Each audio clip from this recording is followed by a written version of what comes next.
What is going on, everyone? My name is Andy. Welcome back to another FPL video. In this one, it's some transfer tips for Game Week 19. Going to discuss some of the popular players being moved in and out of our squads and discuss whether they are good moves or not. If you enjoyed the video, make sure to give it a like, hit that subscribe button if you're new around here. Just to let you know that I'm recording this on New Year's Eve once the Arsenal game against Brighton has finished. Obviously, I think it was 4-2. I just checked in before I started recording, so I can get this out before the New Year's Day games. I'll wait till they're finished and then I'll do my team selection video in the evening on New Year's Day. So hopefully nothing changes in between recording this and it going out, but it is FPL, those things can happen. But just know that any opinions on this video or in this video are based on what has happened so far since the kind of New Year's Day games and the games just before that, like the Liverpool game as well. Hopefully that makes sense. Let's jump into it. All right, let's start off with Mitrovic. And as someone that owned Mitrovic in Game Week 18, I can tell you it was massively frustrating to see him miss a penalty and end up on 0 points. He's a bit like someone like Zaha, where they step up for a penalty. You're glad that they've got penalties in their locker because obviously that's some easy extra FPL points, but you're never that confident that the ball is going to go into the back of the net. And I think Mitrovic scored a penalty not too long ago, and I remember watching him taking it thinking,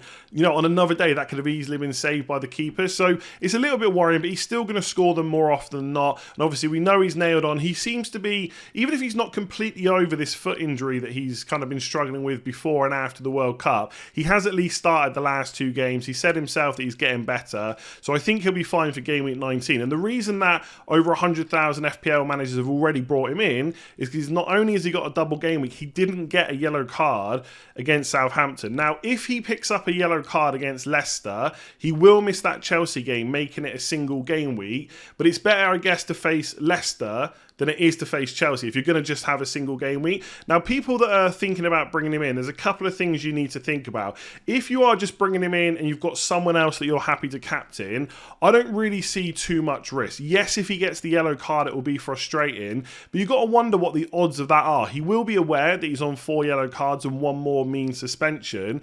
And also, he's picked up 4 yellows so far, I think in 14 games. So I'm no mathematician, right? Someone can work out the odds of him getting 1 in the next game. But it doesn't seem that high, given that he's gone, you know, essentially 10 games of the season so far without getting a single yellow card. So I wouldn't be too worried. Like, for me, I've got Mason Mount, and I'm probably just going to captain him.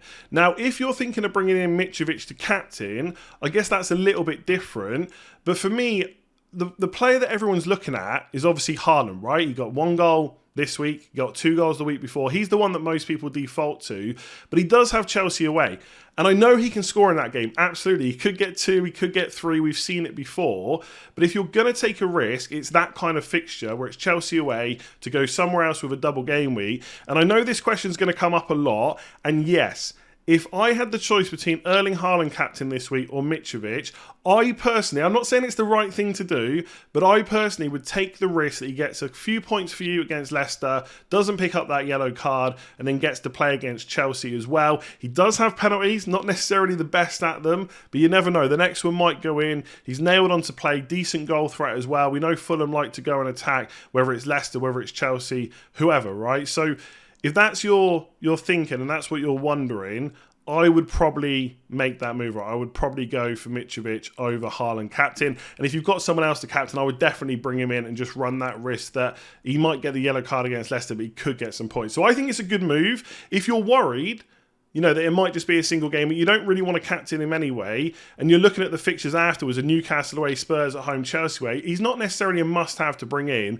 but I think he's a really good option. I think over 100,000 FPL managers are making a good choice there. So I can't really think of too many reasons why you'd want to keep hold of Phil Foden. I think for Game Week 17, I, like a lot of people, just put it down to, okay, he's not had a huge amount of minutes in the league, just back from the World Cup. Maybe Pep doesn't want to throw him straight in, but given that he got minutes in Game Week 17, it's a quick turnaround, he's probably going to play in Game Week 18. And then he was on the bench again. So since the World Cup, he's been on the bench twice for Premier League games. Before the World Cup, he was on the bench for 3 of 4 games, right? That means he's only started 1 of the last 6 in the league. That is just not good enough, and it's Chelsea away next. So if he doesn't start that game as well, you're going to fall into the trap of probably keeping hold of him for Game Week 20, where he may get a start, but it's probably just going to be a single game week. And going forward, how much can you kind of trust him? And I feel like if you've got Foden in your squad, then you've probably got a maximum, for most people anyway, of two £8 million midfielders. So, and I can't believe I'm saying this, right? I haven't obviously seen him play in Game Week 18. I'm not saying he's an amazing option, but you could just have Mason Mount for the double instead. And if you've already got Mount, it probably means you haven't got Saka. And Saka is very consistent, nailed on, minutes are good, and he's got penalties. And Arsenal are just absolutely cruising right now. So I'm really kind of hard pushed to sit here and find you a reason why you should keep hold of him. I guess a couple of reasons could be, one, you've got other issues to sort, like Reece James, for example. A lot of people would have benched him in Game Week 18 to then deal with him in Game Week 19. If you got 2 free transfers, happy days. The other thing could be that maybe because there was a quick turnaround, Pep just wanted to stick to the players that had played pretty well the game before, although obviously the Everton game didn't quite go as planned, right? It was just 1-1. So maybe he comes in against Chelsea away, and don't worry, I'm thinking the same as a Cancelo owner. We'll come on to him in a minute. But if you've got a spare transfer and nothing else to sort out, I can't really see a reason to hold him apart from the fact they've got a double game week, but I'm not sure how much money would people would put on him starting both games. So if you've got, I don't know whether it's worth a hit. I think if it's for a hit, you could maybe just chance it and hope that he starts against Chelsea. But so far, and this might develop over the next day or so before we get to the deadline, I've not really seen anything from Pep that kind of tells me that he's going to start the next game. There was that quote that came out before the game against Everton. I think it was an embargoed quote where he was talking about Rico Lewis, and he was kind of saying, I don't know if this was about Foden or Cancelo or whoever, he was kind of saying that, you know, Rico Lewis doesn't have 5 Premier League winners medals, right? He's hungry. He wants to win. He wants to be part of that squad. He wants to get another Premier League trophy. Maybe Pep is thinking that some of the players, it could be Foden, it could be Cancelo, it could be someone else, are in a position where they're just not showing him what they need to show him right now to get back into the team. So, yeah, if you're a Foden owner, I really wish I could sit here and tell you he's going to be fine, but I think you've probably got to sell him. If you're looking for in and around that price, then I think it's got to be Saka or Mason Mount. If you're not full on Arsenal players and you want to go a bit cheaper, then you've got Martinelli, you've got Odegaard as well. You could even still go for Rashford, although he does have Man City and Arsenal in the next 3 game weeks. I know he got benched against Wolves, but I think that matter is probably dealt with now. So there's lots of players you can go for, and more importantly, there's lots of players you can go for where the minutes are more guaranteed. So if you're a Foden owner, let me know below what you're doing. So if you're like me, you're sitting there with Reece James on your bench, you know he's going to be out for 3 to 4 weeks, and you've got to deal with him. You didn't want to make the move last week because you weren't quite sure. Maybe you had other issues to deal with. Maybe you just wanted 2 free transfers, and now you're thinking about who to bring in. Now, Cucurella is quite popular still. 24,000 FPL managers have already brought him in. I'm sure that will climb by the time you watch the video, by the time we get to the deadline.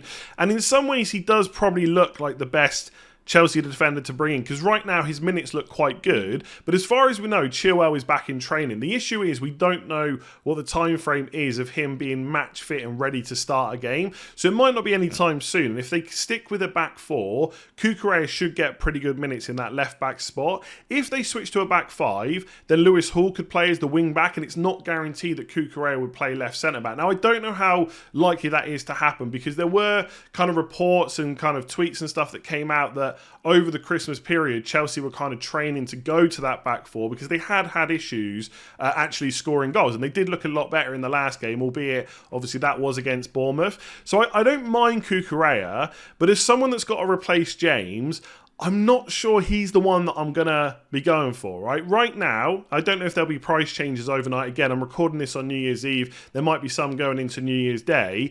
But Thiago Silva is only 0.2 million more, and you would probably say that his minutes are more assured as a long-term option. If you just need a short-term player, then I suspect Cucurella will probably start the Man City and the Fulham game. So for the double, he's probably okay, maybe even for game week 20. But after that, I'm just not so sure. So for 0.2 million more, Thiago Silva might be a little bit safer. And for 0.4 million less, you can get Azpilicueta. And I'm not 100% sure who's going to play right back if it's not Reece James who's injured and if it's not Azpilicueta. Now, I know they're apparently in for another right back. I think it's Juranovic from, I think it's Celtic, right? I could have that wrong, could be completely wrong.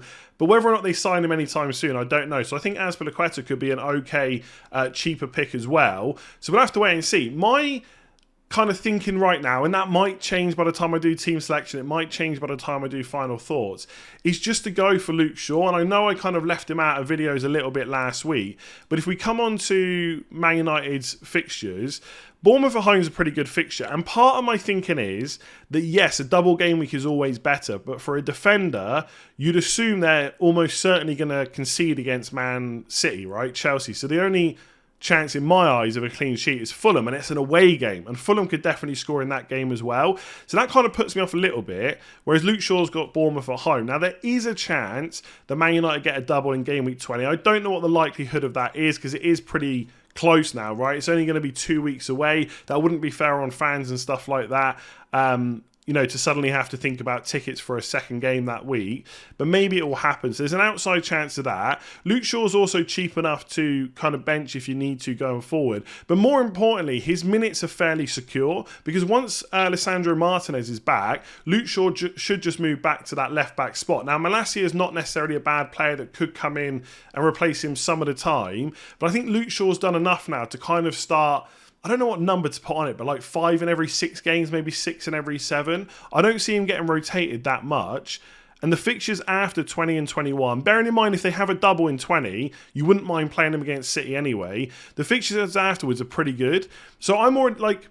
Every team is different, but I look at my team. I've already had Wilson, who was ill and was benched in game week 18. I got rid of him.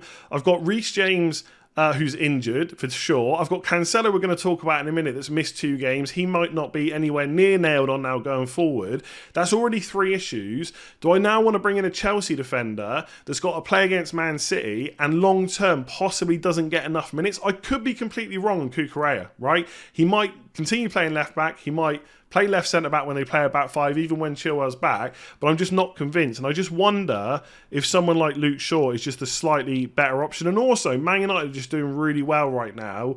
Like, obviously, Ten Hag's got them playing better, but Casemiro is huge for them. The partnership with Varane, and obviously it will be Martinez when he's match fit, has been pretty good as well. So the chances of clean sheets are different. He's only 4.9 million. So I just feel there's a longer... If you've got issues like I have, you just want a long-term pick rather than bringing in a Chelsea defender and having to get rid of him later, maybe Cucurella is not the best option. I will say, if you've already bought him in, or you still want to bring him in, I don't think it's a bad shout whatsoever.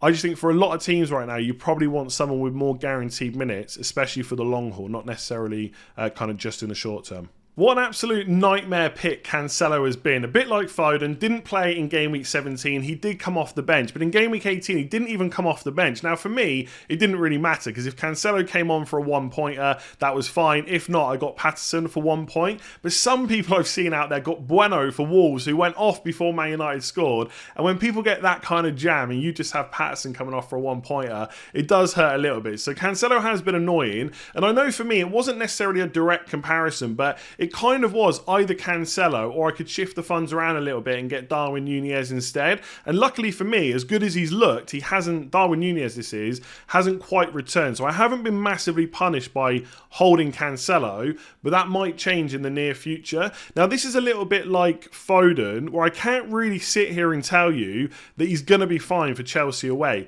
The only difference is it's a little bit easier to kind of hide a defender on the bench than it is a midfielder. So I'm looking at kind of my team right now for next week, and obviously I'll talk about this a bit more in team selection, but if I change Reece James for someone else, whether it's Shaw, Cucurella, Azpilicueta or someone different, then I've got Ben White against Newcastle, and I'm perfectly okay with playing Trippier against Arsenal, because once again, he got a clean sheet, he got a yellow card, and he's still got 3 bonus. The guy's an absolute machine, and I can just probably put Cancelo on the bench, and if he starts against Chelsea, and I don't necessarily think that is guaranteed, it would be more encouraging that he would then play at least one of the fixtures in game week 20, and I would probably risk that he would start both. The problem is, right now for Cancelo, that we always see him as this player that can either play on the left, and if they play someone else there, he'll just play on the right.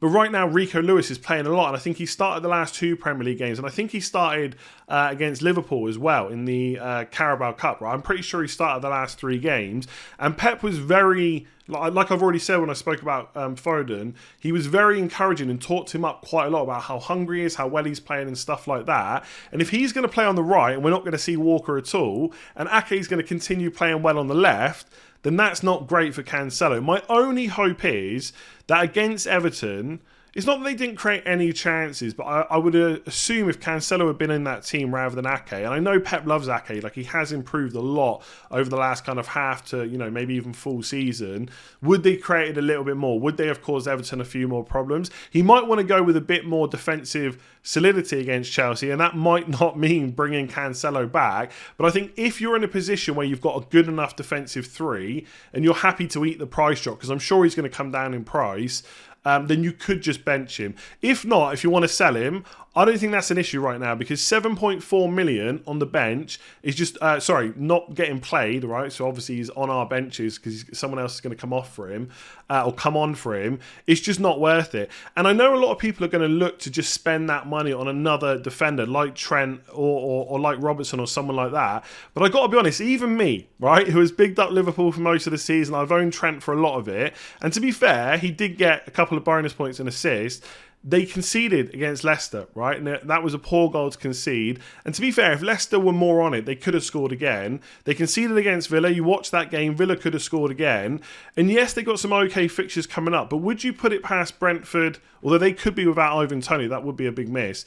Would you put it past Brentford, Brighton or Chelsea scoring against Liverpool? I certainly wouldn't. I just don't know if I want to spend that money. So for me, if I'm going to sell Cancelo, I want to drop him down to a much cheaper defender and put that money into attack, possibly going back to a 3-4-3. But I think if you are in a position where you can just bench him for this week and just play someone else instead, obviously I would change James to someone else. That could be a plan. But yeah, super frustrating. And like Foden, I'm just not sure at all whether he's going to get straight back in the team. There we go. Hopefully you enjoyed that one and found it useful. If you did, make sure to give it a like and hit that subscribe button if you're new around here. Like I said, this was recorded on New Year's Eve. Hopefully there's no new information by the time it comes out early on New Year's Day, so you'll get a chance to watch it before you see the last couple of Premier League games to be played for Game Week 18. Once those games are done, I'll do my team selection in the evening. We'll have one video on the 2nd of January, then we'll have the deadline stream as well. So Happy New Year. Hopefully you had a good evening. For anyone that went out and celebrated, hopefully it's a good year in terms of FPL points and all that good stuff. And hopefully you enjoyed the video. If you did, like I said, give it a like, hit subscribe, and I'll catch you again later on today.